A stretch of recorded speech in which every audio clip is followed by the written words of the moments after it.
요한복음 17장 1절에서 3절까지 말씀 우리 함께 한 소리로 봉독하시겠습니다.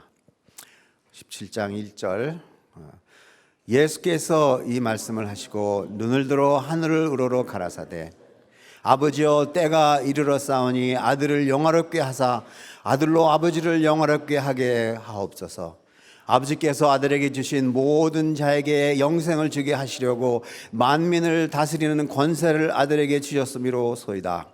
영생은 곧 유일하신 참 하나님과 그의 보내신 자 예수 그리스도를 아는 것이니이다. 아멘. 혹시 여러분들 중에 모세가 바다를 가르신 것, 홍해바다를 가르신 것 믿으세요? 아멘. 그러면 그 바다가 갈라지는 것 같은 기적을 보신 적이 있으세요? 그거는 아니구나. 근데 사실 보신 적이 있어요. 보고 있어요. 이렇게 사실은 매주 이 날이 되면은 놀라운 일이 일어납니다. 세상에 사는 사람들이 둘로 쫙 갈려요. 그래가지고 믿는 사람들과 일반 안 믿는 사람들로 둘로 갈려져 가지고 일반 사람들은 일요일이라고 해서 평소보다 좀 늦게 일어나기도 하고 못한 빨래도 마저 하기도 하고 또 멀리 놀러 가기도 합니다. 그리고 소위 믿는 사람들은 가족끼리 교회로 몰려듭니다. 그냥 사람이 쫙 둘로 갈리는 거예요. 이것 LA뿐만이 아니라 오늘뿐만이 아니라 벌써 오랜 동안 온 세계에서 동시다발적으로 일어나고 있는 현상입니다. 도무지 무슨 일이 일어나는 것이고 왜 그 교회로 그렇게 몰리는 것일까? 물론 여러분들은 그 답을 잘 알고 계세요. 이날이 되면 믿는 사람들은 주의 날, 즉 주일이라고 해서 교회에 가서 하나님께 예배를 드리러 가기 때문입니다. 제가 처음 미국에 전 1967년에 미국에 왔는데 그때 깜짝 놀랐어요. 처음 맞은 주일날에. 왜냐하면 한국에서만 해도 그때 당시만 하더라도 주일날 하면은 오히려 길거리가 더 부산스럽고 사람들이 이리 가고 저리 가고 그런 부산스러운 그런 시끄러운 날이었어요.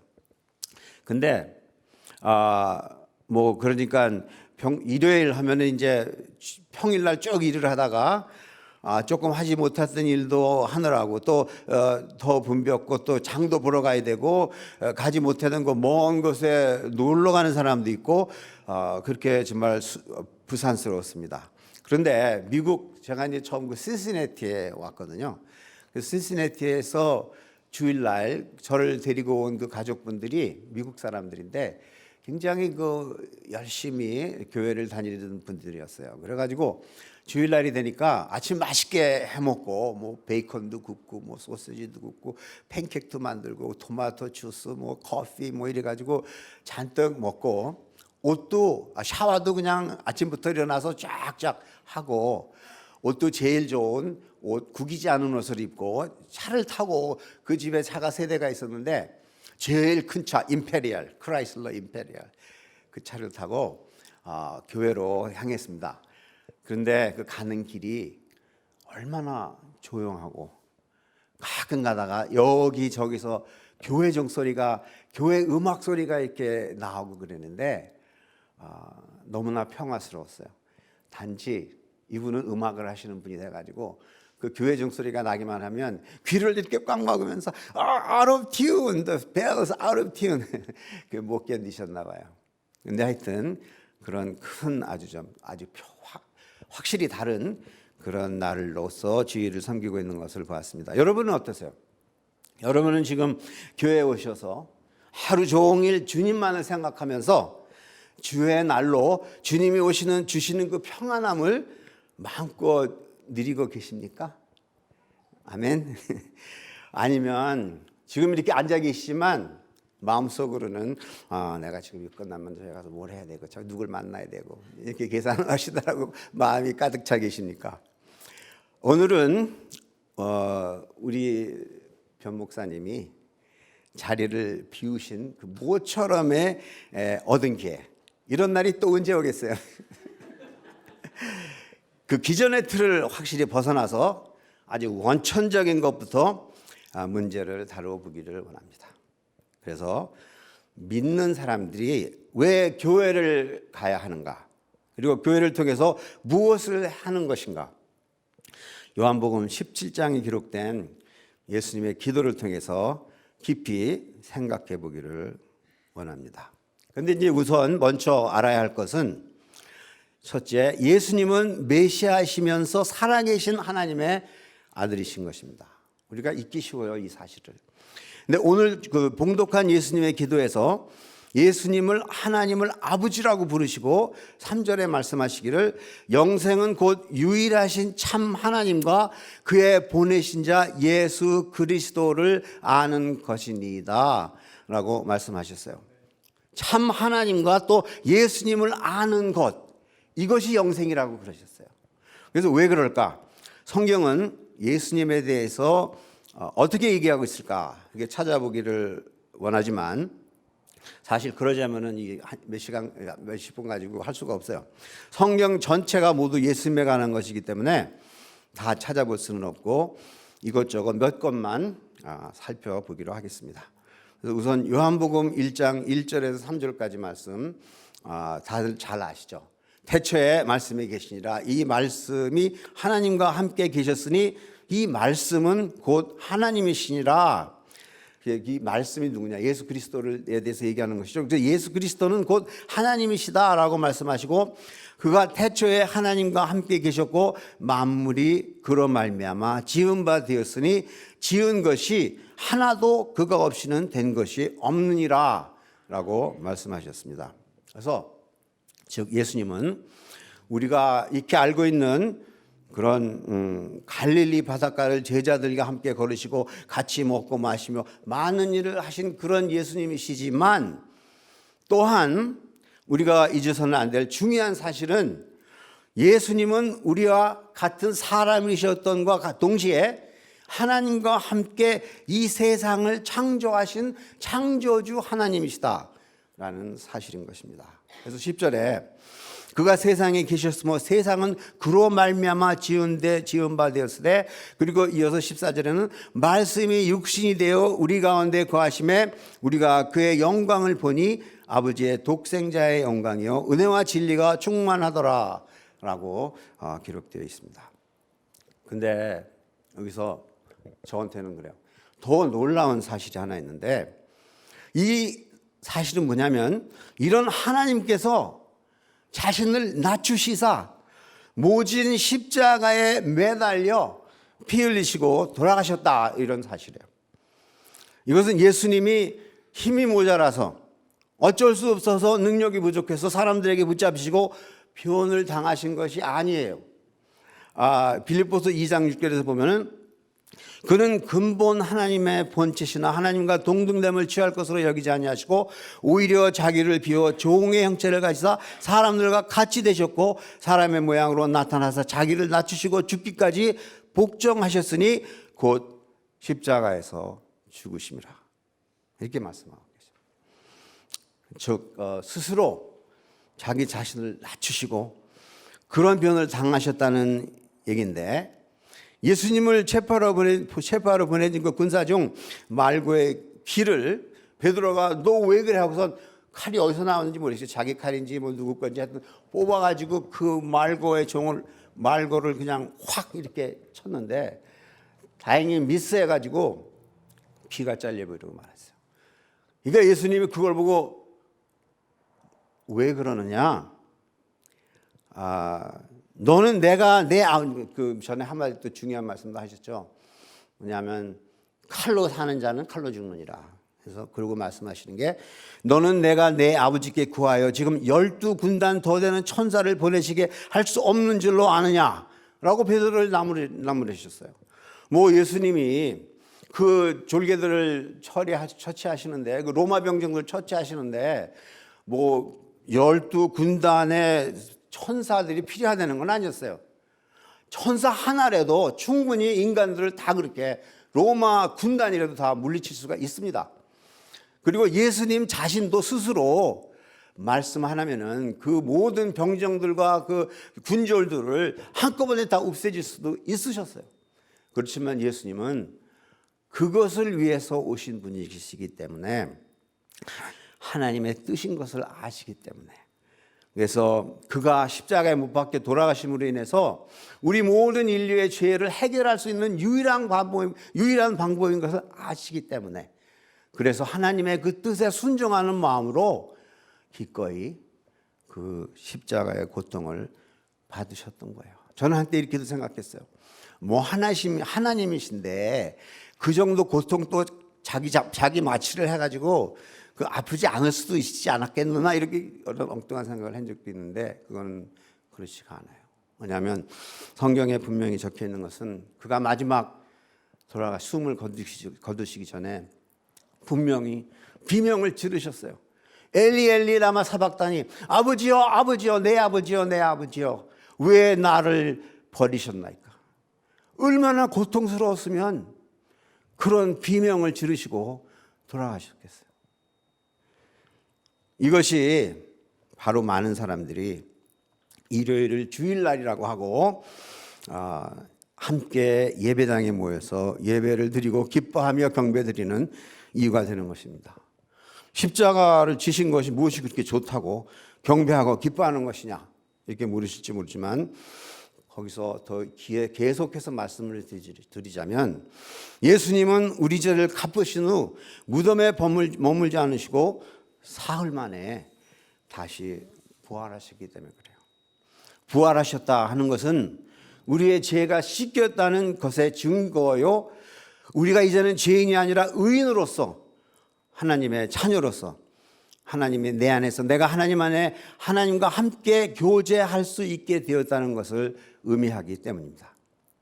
이것이 이 세상 어떤 복보다 더 값진 축복이요 기뻐할 이유가 되는 것입니다. 할렐루야. 좋다. 요 얼마 전 수양회 때 우리 교회에서 여러분들이 침례를 받으셨지만 바로 이 믿음과 이 소망을 하나님과 만민 앞에서 간증하신 거예요. 고백하신 거예요. 그래서 의미가 있는 거예요. 오늘 말씀은 얼마나 은혜스러운 것이가, 아니면 어떻게 하면 더 착한 사람이 될 수 있을까, 얼마나 더 복받은 삶을 살 수 있을까 하는 것도 있지만, 우리 모여서 말씀을 나누고 그러는 것은 그것보다도 기본적으로 우리가 주일날 이렇게 모이는 것은 하나님이 하나님 되심을 우리 마음에 재차 확인하고 선하심과 하나님의 은혜에 기뻐하고 하나님께 감사드리러, 경배 찬양드리러 이 자리에 모이는 것입니다. 아멘. 아멘. 또 한 가지 예수님의 기도를 읽으면서 느껴지는 것이 있어요. 그게 뭐냐면, 우리 예수님은 하나님 아버지와 그리고 성령님과는 하나가 되시고 또 아주 절친하신 사이라는 그런 사실입니다. 예수님과 하나님은 무슨 관계일까요? 예수님이 사람의 모습을 쓰고 이 땅에 오셔서 33년을 우리와 함께 지내셨지만 예수님도 원래는 하나님이시라고 제가 말씀드렸어요. 우리가 본 것과 같이 성경 여러 군데에서 이것을 말씀해 주시고 계시기 때문입니다. 그렇다면 여러분들 알고 계시지만 하나님은 한 분이라고 성경에 말씀해 주시거든요. 그런데 하나님 계시고 또 예수님이 하나님이시고 그러면 이것은 어떻게 설명을 해야 되느냐, 어떻게 받아들여야 되는가? 저는 그것을 대답하고 제가 지금 이 말을 꺼낸 게 아니에요. 그것은 신비 중에 신비요, 우리 사람으로서는 알 수 없는 거예요. 이것을 알고 싶으시면 이것 때문에라도 우리가 모두 천국에서 다시 만나야 돼요. 거기 가면 우리가 알게 될 것이니까. 아멘. 그렇지만 여기에 대해서 이 땅에 살면서도 전혀 걱정하지 않아도 되는 이유가 있습니다. 이것은 바로 예수님과 하나님 그리고 성령님은 별개이시지만 얼마나 그 사이가 절친하신지, 마치 예수님과 하나님과 성령님이 하나인 것과 마찬가지이기 때문에 하나도 그의 갈등이 없어요. 하나님이 계시고 예수님이 계셔서 성령님이 계시지만 이분들이 다 똑같아요. 그리고 그분들 사이에 전혀 의견의 차이가 없어요. 뜻의 차이가 없어요. 목적의 차이가 없어요. 얼마나 그 사이가 절친한지 마치 예수님과 하나님과 성령님이 하나인 것과 마찬가지인데, 여기에 대해서 요한복음 14장 8절에 예수님께서 말씀하시기를 주여 아버지를 우리에게 보여주시옵. 이게 빌립이 그랬죠. 제자 빌립이 요한복음 14장 8절에서 주여 아버지를 우리에게 보여주시옵소서 그리하면 족하겠나이다 라고 말하자 예수님께서 답하시기를 빌립아 내가 이렇게 오래 너희와 함께 있을 때 네가 나를 알지 못하느냐? 나를 본 자는 아버지를 보았거늘 어찌하여 아버지를 보이라 하느냐? 내가 아버지 안에 거하고 아버지는 내 안에 계신 것을 네가 믿지 않았냐? 내가 너에게 이르는 것은 내가 스스로 하는 것이 아니라 아버지께서 내 안에서 계셔서 그의 일을 하시는 것이라. 그래도 못 알아듣는 것 같으니까 예수님이 이어서 말씀하셨어요. 내가 아버지 안에 거하고 아버지께서 내 안에 계심을 믿으라.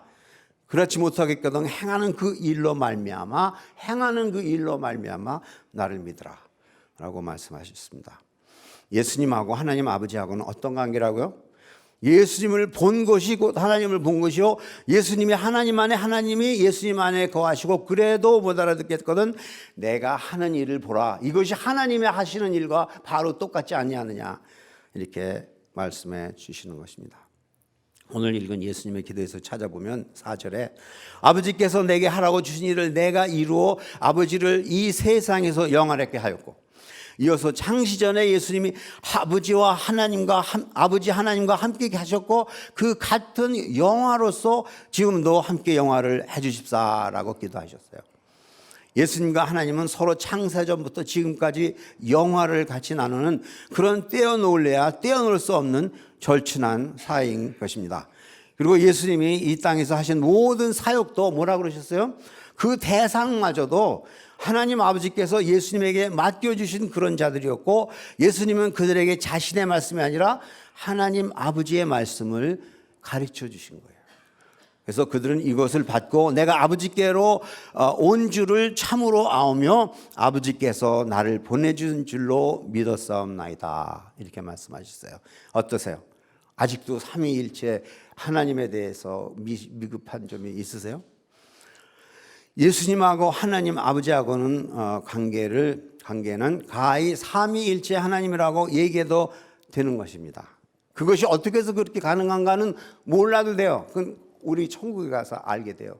그렇지만 이 세상에 이 땅에서 사는 동안은 같으시구나. 능력도 같으시고 사랑도 같으시고 마음도 같으시고 뜻도 같으시고 하시는 일도 똑같구나. 그게 한 하나님이신 삼위일체 하나님의 예수님인 것입니다.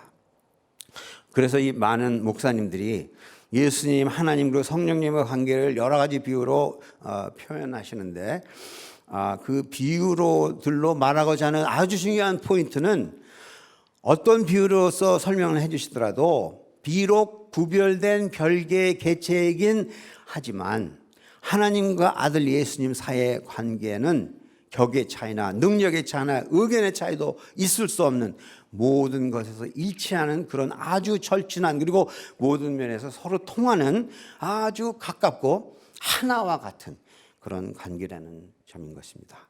그런데 왜 이 얘기를 이렇게 장황하게 했냐면 예수님의 기도에 다 나왔지만은 이런 예수님의 기도에 예수님은 이 관계를 우리가 상상하지 못할 아주 놀라운 단계까지 비약시키는 것을 볼 수가 있습니다.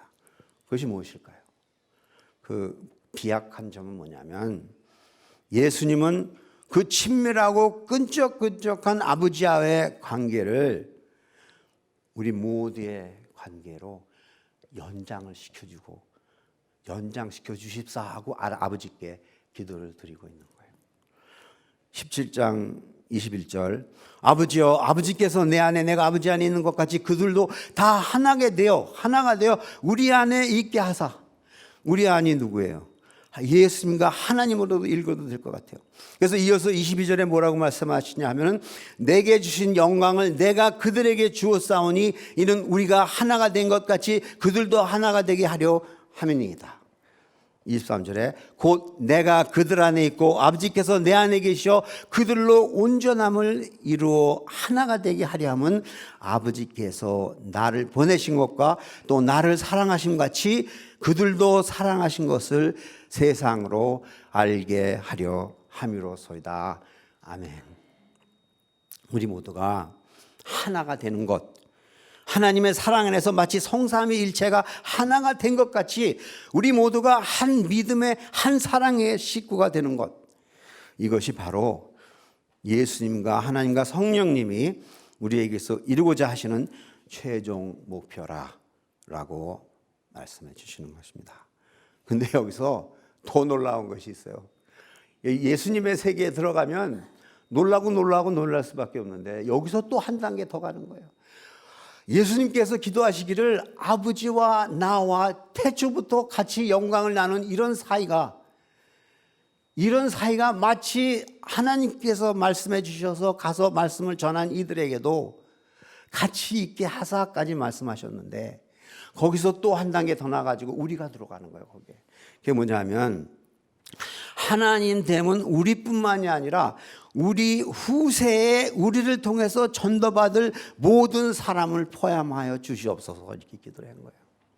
그래서 그 기도 중 17장 20절에 보면 내가 비옵는 것은 이 사람들만 위함이 아니요 또 그들의 말로 말미암아 나를 믿는 사람들도 위함이니로 이어지는 것입니다. 그래서 이어서 21절, 22절, 3, 4, 6절에 반복되는 그 예수님의 기도에서 말씀하시는 그것은 모두 뭐냐면 예수님의 말씀을 듣고 믿은 자들은 물론요, 그 믿은 자들로 통해서 예수님을 알게 되고 또 하나님의 영광을 알게 되는 모든 자를 포함한다는 것입니다. 그래서 이것을 통해서 우리가 무엇을 깨달아야 할까요? 이게 결론 비슷한 겁니다. 그래서 바로 온 인류를 향하신 예수님의 소망은 우리 모두가 이 길을 알게 하셔서 그들을 하나로 되게 하는 것입니다. 얼마 전에 주님의 영광 교회 그 신목사님이 쿠바를 다녀오시고 여러 가지 그것의 사정을 이렇게 나누시는 것을 들었어요. 모든 것이 한마디로 너무나 열악하다. 공산권이니까 교회가 공식으로 사역할 수 없는 것은 물론이지만 그래도 그 사람들이 허락을 해줘서 이렇게 여러 군데를 다니면서 집회를 하셨대요. 그래서 구제도 많이 하셨대요. 그래서 거기서 느낀 것은 뭐냐면 생활 환경, 모든 공공시설, 교통 너무나도 열악해지는 거예요. 가다가 차가 서서 몇 시간이고 기다려서 그걸 고치든지 또 다른 차를 또 끌고 가야 되는데 하나도 조바심이 없어요. 초조한 게 없어요. 왜냐하면 그게 늘상 일어나는 일이기 때문에. 이 위대한 미국의 바로 코 밑에 있는 나라가 이렇게 큰 차이가 있는 것처럼 빈곤하게 사는데 그런 것을 방관하고 우리가 수십만 불을 들여서 독립기념일이라고 막 각 도시마다 불을 쏴대고 우리가 사는 삶을 볼 때 어렵다 하지만 우리가 얼마나 편안하게 살고 있어요. 우리가 얼마나 많은 사치를 하고 살고 있어요. 근데 그것들을 모두 방관하고 바로 코앞에 있는 사람들은 그렇게 굶어가고 그렇게 굶지는 않겠죠. 그 열대 지역이니까 과일 많이 나오니까. 그렇지만 그렇게 아직도 우리가 즐기는 그런 모든 걸 즐기지 못하고 있는 그런 것을 방관하고 있는 우리가 진정 위대한 나라라고 자부할 수 있을까요? 크리스찬 나라라고 자부할 수 있을까요? 과연 예수 그리스도를 주로 섬기고 있고 하나님을 아버지로 부르고 사는 우리에게 이것이 우리와 전혀 상관이 없는 일이다 라고 말할 수 있을까요? 그리고 이것이 없이 우리가 드리는 예배가 진정한 의미가 있을 수 있을까요? 그리고 꼭 그렇게 바다 멀리까지 가지 않아도 우리가 살고 있는 로스안젤레스는 어떤가요? 우리가 이렇게 나오는 데만 해도 어떤 사람은 길 가운데다가 이렇게 조금 이렇게 삼각지가 있는데 거기에다가 천막을 치고 아침에 일어나서 세수하고 있더라고. 그런 사람들이 한두 사람이 아니에요. 에릭 가세트를 쫓아내자 하는 사람들도 있어요. 근데 이게 LA만 그러냐? 그렇지 않아요. 이게 미국 전역에 그래요. 전 세계가 그래요. 전 세계가 여태까지 누려보지도 못한 그런 풍요로움을 우리가 즐기고 있는데 그 풍요로움 속에도 있는 그런 빈곤층들이 우리의 관심에서 전혀 벗어나도 괜찮은 거냐, 이런 것입니다. 제가 어제는 얘가 감옥 갔잖아요. 감옥 가는데 아주 남루한 한 여자를 봤어요. 분명 한국 사람 같았어요.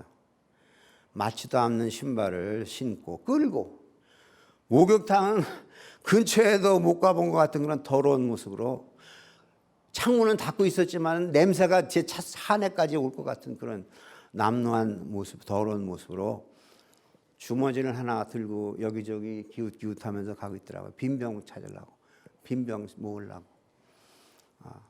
그게 남의 얘기가 아니에요. 우리가 있는 이 블락바로 요 바깥에도 많은 그런 사람들이 있는데 제가 전화를 해봤더니 얘기만 하면 와서 다 치워준대요. 제트워러로.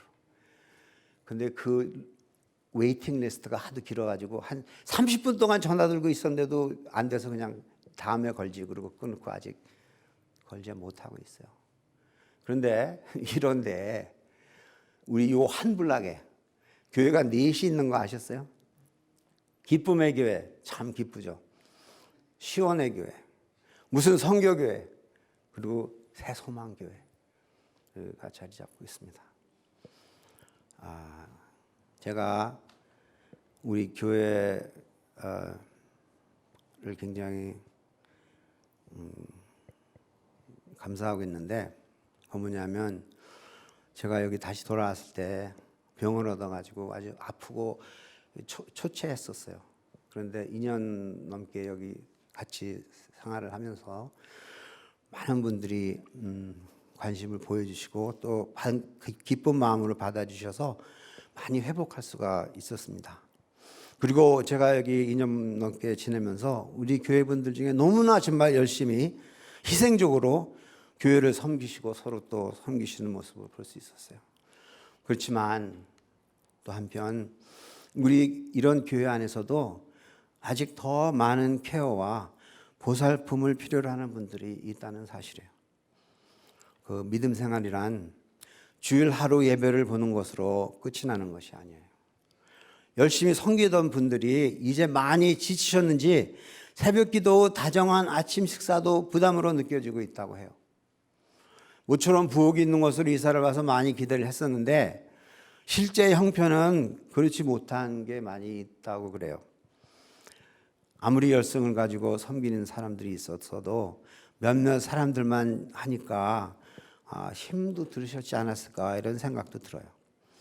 저 자신도 좀 그랬으니까. 근데 먹는 게 무엇이 그렇게 중요하냐고 말하는 분들도 계셔요. 먹는 게 그렇게 중요한 것이라고 하는 것이 아니고, 먹는 것을 나누며 모여서 교제하는 것이 모든 나눔의 시작이 되기 때문에 그래요. 먹는 것도 풍성하게 못 나누는 사람들이 그 무엇을 어떻게 같이 나눌 수 있겠어요? 나눔이 없이는 교회가 아니에요. 그리고 그런 나눔이 없으면 우리가 진짜로 여기서 모이는 의미가 그 자체가 없어지는 것입니다. 먹는 것을 대수롭지 않아서 그렇게 지려야만 된다면 그 대신 우리가 뭔가 정말로 대수로운 일들을 찾아서 해야 돼요. 그게 교회의 존속의 이유예요. 그게 하나님께서 이 땅에 교회를 세우신 목적이에요. 그래서 그 목적에 부합한 삶을 살 때만 하나님께서 이 교회를 들어서 사용하여 주시는 거예요. 우리 인생 한평생 우리가 우리 목회자 코너에도 썼지만 제가 이거 쓰고 나서도 후회했어요. 이거 너무 디프레싱 되는 거 아닌가.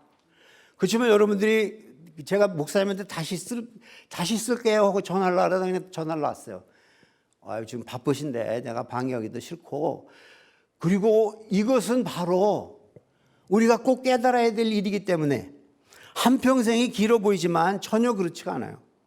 잠깐 수고하면 곧 하나님의 부르심을 받을 날이 바로 코앞에 다가온다는 것을 알으셔야 돼요. 세상에는 영원한 것이 없다는 것, 그리고 이 짧은 인생 아무 일도 안 하고 보내기는 너무 아까운 그런 생이기 때문입니다. 말씀을 정리하겠습니다. 우리가 매주 모여서 예배드림은 우선 예수님 때문입니다. 하나님이신 예수님의 큰 희생으로 은혜를 베푸시고 그 은혜의 덕에 죄의 노예였던 우리들이 하나님을 믿고 자녀될 길을 열어주셨습니다. 천지를 창조하시고 만물의 생사화복을 주관하신 하나님이 예수님과 아주 친밀하시기 때문입니다. 이 예수님과 그의 아버지 되는 하나님의 바라심은 우리 모두가 하나님과 예수님이 하나됨 같이 우리와도 하나가 되기를 원하시는 것입니다. 예수님의 기도 중에서 우리가 더 착하게, 예수님이 하나님 아버지한테 기도할 때 이들이 더 착하게 되게 해주시옵소서, 똑똑하게 되게 해주시옵소서, 노벨상을 받은 사람이 나오게 해주시옵소서, 더 물질적으로 부유한 삶을 살게 되게 하여 주시옵소서, 안 믿는 사람들보다, 교회에 나오지 않는 사람들보다 더 잘 살게 하게 되기를 하나님, 이렇게 기도한 거 하나도 없어요. 단 우리 모두가 하나 되어서 예수님이 만세 전부터 누리시던 하나님의 영광을 우리 모두와 함께, 아까 사진 보셨죠? 그 사람도 들어가 있을 거예요.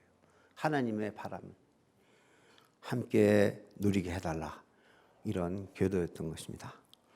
우리 모두가 오늘 이 예수님의 기도를 우리 마음속에 깊이 새기셔서 앞으로는 예수님의 이런 바람에 부합한 그런 모임이 될 수 있기를 예수님의 귀하신 이름으로 축원합니다.